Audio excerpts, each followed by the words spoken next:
উড়িয়ে মারে, উড়িয়ে মার। একই রে ফুটো, তুই এইটুকুতেই হাঁপিয়ে গেলি? আর 500 না করলেই 5000 হয়ে যেত। না, অনেক মারিয়েছো, আজ থাক, আবার কালকে করবে। আরে ওরে মারা, একটু মাল দে রে, গলা শুকিয়ে গেছে। আর মাল খেতে হবে না, ওইদিকে লেওড়া কেলো হয়ে গেছে। কেলো হয়ে গেছে মানে? কি হয়েছে? আর বলো না পল্টুদা, আমি রাস্তা দিয়ে আসছিলাম, তখন দেখলাম ফুটোর বাবা জঙ্গলের দিকে যাচ্ছে।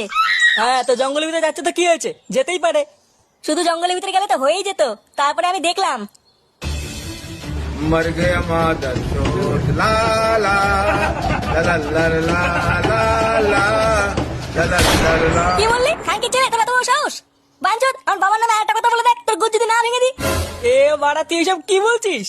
ঝুমা বৌদির সাথে? তুই ঠিক বলছিস তো? হ্যাঁ গো পল্টুদা, আমি নিজের চোখে দেখেছি জঙ্গলের ভিতরে ইন্টিপিন্টি করতে। তোর চোখের গা মেরে দেবো বাঞ্চত, আরেকটা কথা বলে দেখ।